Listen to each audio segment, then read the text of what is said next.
So good morning. So today's topic is buffer solution, that is also known as a reverse acidity or alkalinity. So it is a special type of property of a solution that resists to change in pH when a small amount of acid or base is added to the solution. This property is not there in water. Water की जो pH है वो बहुत ही easily change हो जाती है when you add a very small amount of acid or a base or just water absorbs some carbon dioxide तो उसकी जो pH है वो change हो जाती है. लेकिन ये एक स्पेशल टाइप के सॉल्यूशंस हैं जिनकी जो pH है एसिड या बेस थोड़ी अमाउंट में एसिड या बेस डालने से चेंज नहीं होती. तो बफर सॉल्यूशंस जिसको हम बफर्स भी कहते हैं सिंपली, वो क्या है बेसिकली वो सॉल्यूशंस जो pH को रेजिस्ट करते हैं which resist to change in pH value when a small amount of acid, means acid will add H positive, or base, so which resists to change in pH value when a small amount of acid or base is added to it. So ऐसे solutions हैं. ऐसे solution की जो type है वो क्या हो सकती है? They may be weak acids and its conjugate base.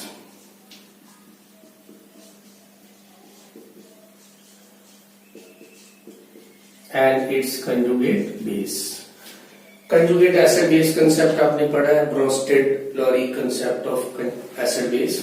तो conjugate base, weak acid and its conjugate base, या फिर weak base and its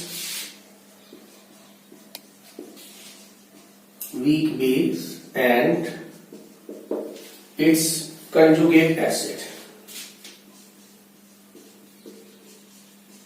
तो ये बफर सॉल्यूशन जो है वो या तो वीक एसिड और उसका कंजुगेट बेस होगा या वीक बेस और उसका कंजुगेट एसिड होगा. अगर मैं सिंपल सी एग्जांपल लिखूं तो फर्स्ट केस में आ जाता है weak acid, that is acetic acid. So when acetic acid put into water, it get deprotonated. So it give acetate ion. So acetate ion is its conjugate base. Similarly, weak base. If you take weak base is your ammonium hydroxide. And when you put it in water, it will give OH negative ion, so that will form a ammonium ion. You can see if we consider some spectator ions in these, so what is the weak acid and conjugate base? This is an example of buffer acetic acid plus sodium acetate. Most common example, and example for this is ammonium hydroxide plus ammonium chloride.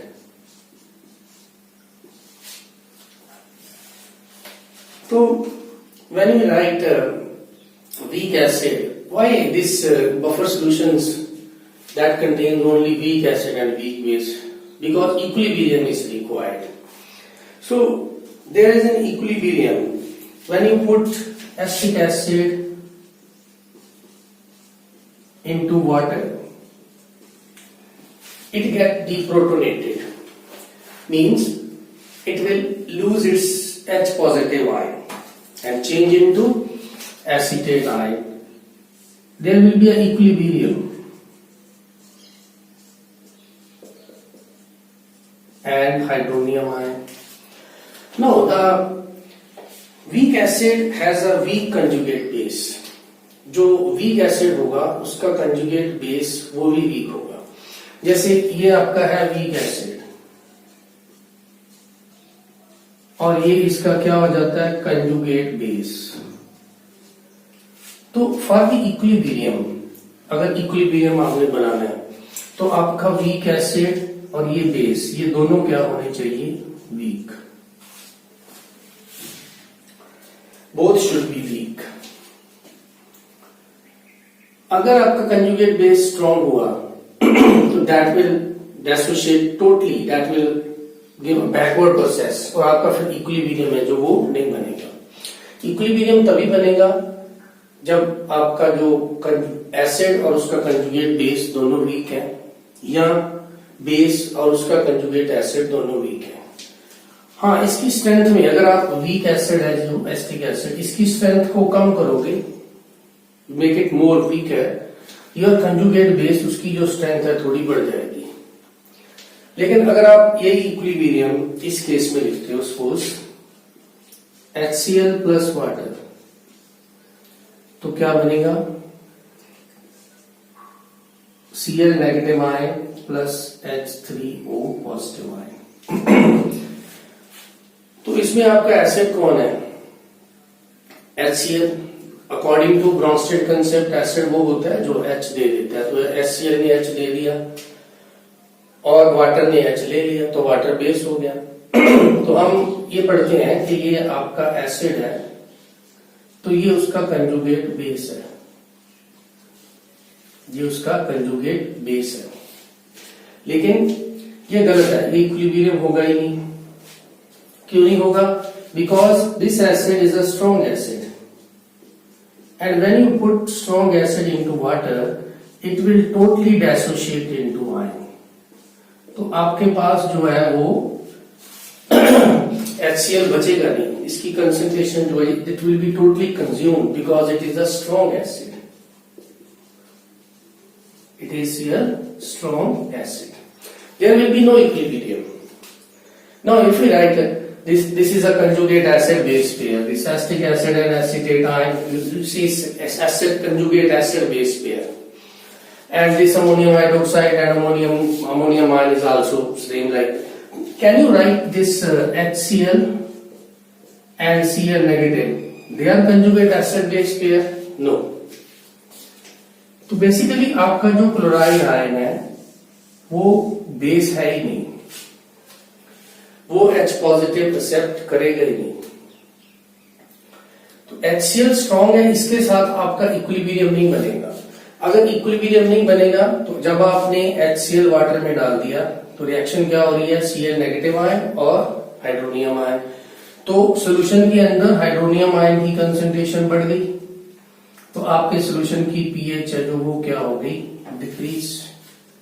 तो it means water is not a buffer.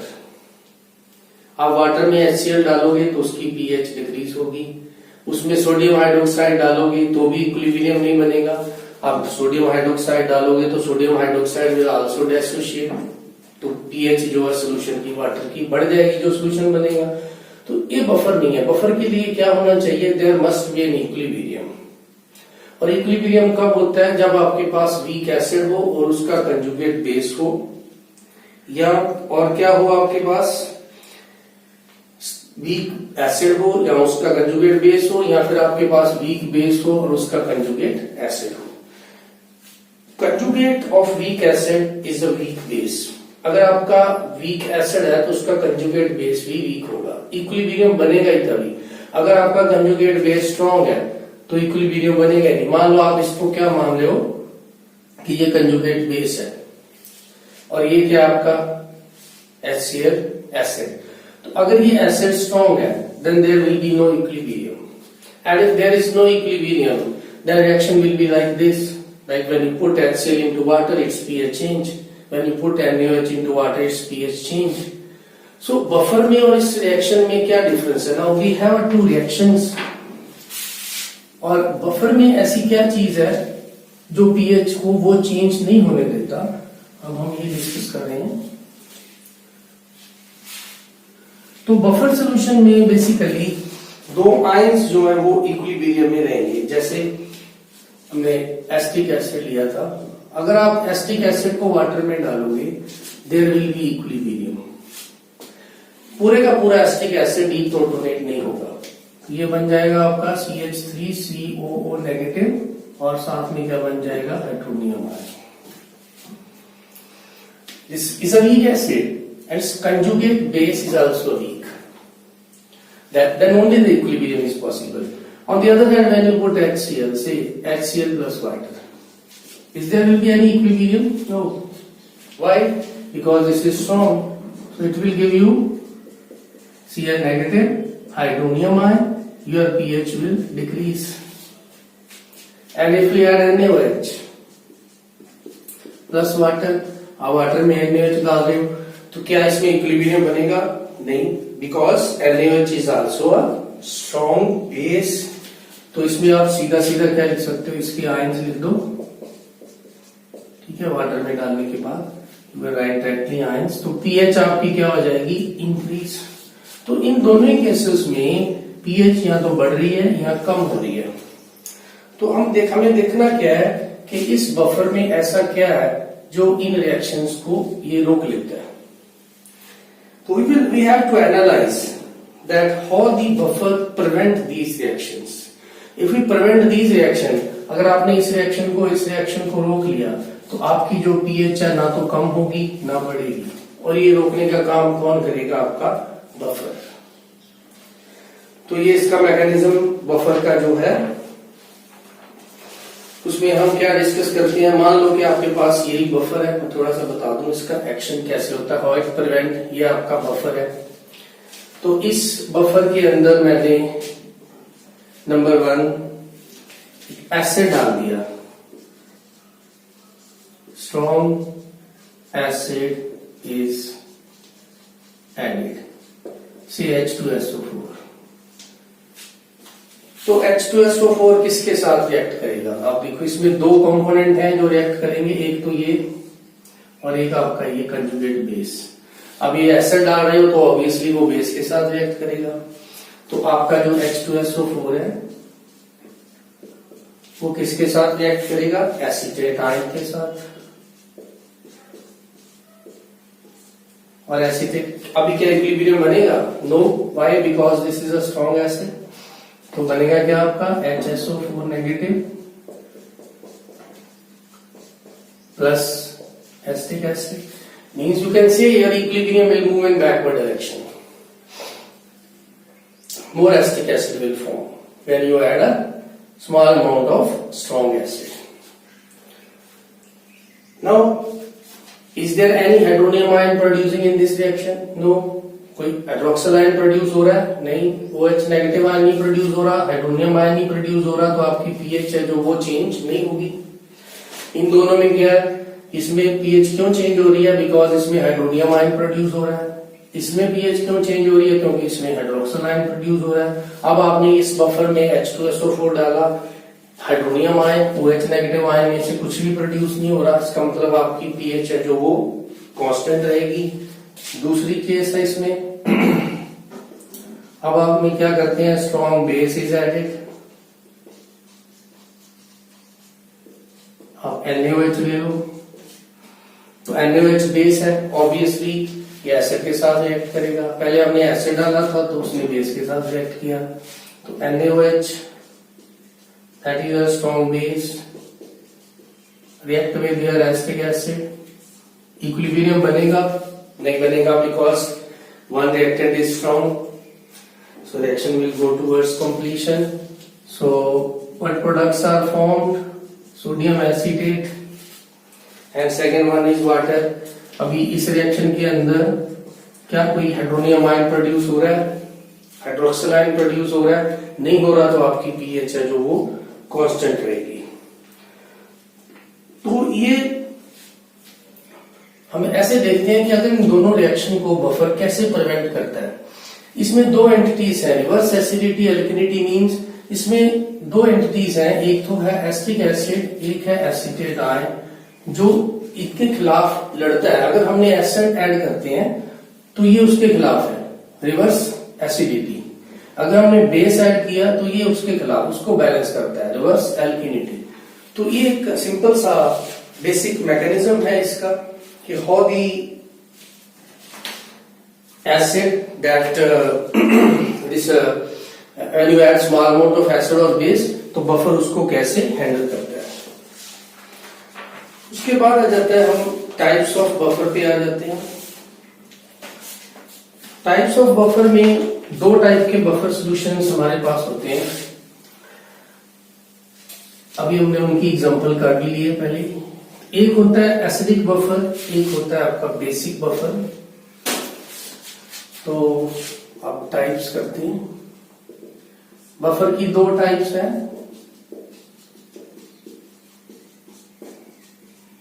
Acidic buffer. Acidic buffer में क्या होगा आपका weak acid और उसका conjugate base, weak acid होगा और उसका कंजुगेट बेस होगा। तो उसकी कुछ एग्जांपल है, weak acid plus conjugate base. Example है उसकी acetic acid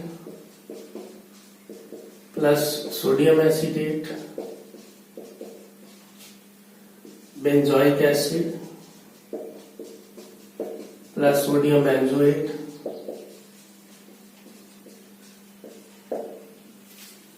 okay. Boric acid plus borax, boric acid plus borax. जितने भी क्वेश्चंस हैं नीट जेईई मेन में, तो वो सभी एसिटिक एसिड और सोडियम एसिटेट या ज्यादा से ज्यादा बेंजोइक एसिड और सोडियम बेंजोएट के पूछे जाते हैं। तो उसके बाद थैलिक एसिड की भी एग्जांपल है, थैलिक एसिड और उसका पोटेशियम सॉल्ट। दूसरे टाइप का जो बफर है वो है आपका बेसिक बफर। बेसिक बफर में होता है आपका weak base plus conjugate acid. तो इसमें एग्जांपल आ जाती है अमोनियम हाइड्रोक्साइड की। ये इसी एग्जांपल के बेस पे ही ज्यादातर क्वेश्चन जो है एग्जाम में आपको मिलेंगे। Ammonium hydroxide plus ammonium chloride, glycine plus glycine hydrochloride, glycine plus glycine hydrochloride. तो ये कुछ एग्जांपल्स हैं एसिडिक बफर और बेसिक बफर की। बफर सॉल्यूशन कभी भी स्ट्रॉन्ग एसिड से नहीं बनता, ना ही स्ट्रॉन्ग बेस से बनता है, बिकॉज बफर बनाने के लिए there must be an equilibrium, और वो इक्विलिब्रियम आपका जो होना चाहिए। अगर इक्विलिब्रियम नहीं बनेगा तो वो एज अ बफर काम नहीं करेगा। Next come to acidic buffer, उसकी प्रॉब्लम्स देखेंगे कैसे कैसे उसमें से क्वेश्चन आते हैं एग्जाम के अंदर। तो first we will discuss about the acidic buffer with some numerical problems and then we will move to basic buffers. So first is your acidic buffer. Acidic buffer में से जो भी प्रॉब्लम्स हैं, और ये किसका मिक्सचर बताया था मैंने, weak acid plus conjugate base.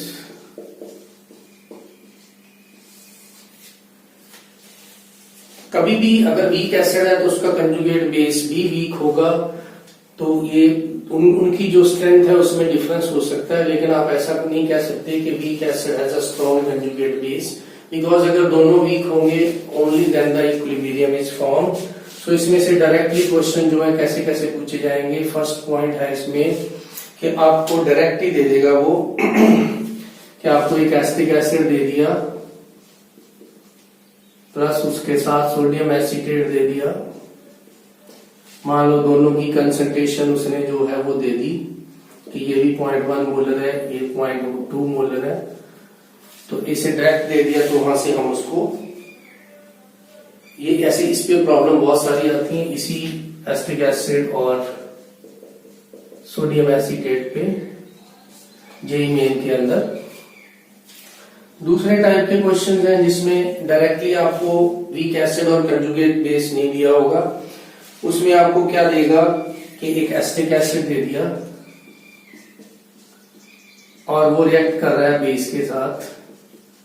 तो पहले आप रिएक्शन लिखोगे एक वीक एसिड है वो स्ट्रॉन्ग बेस के साथ रिएक्ट कर रहा है, ऑब्वियसली रिएक्शन इक्विलिब्रियम में नहीं होगी और वो क्या होगी, फॉरवर्ड।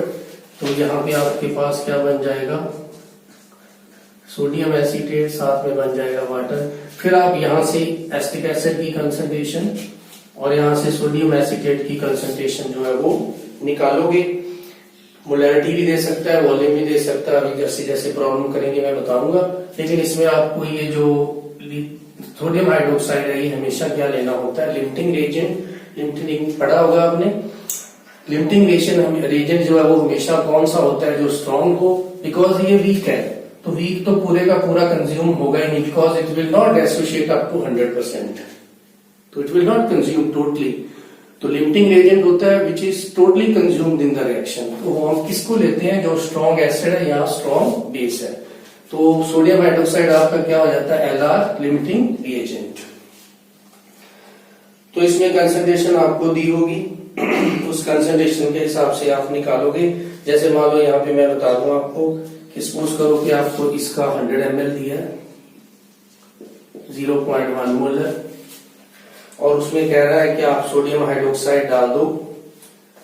कितना डालना है, ये 0.05 मोल, 100 ml ये है।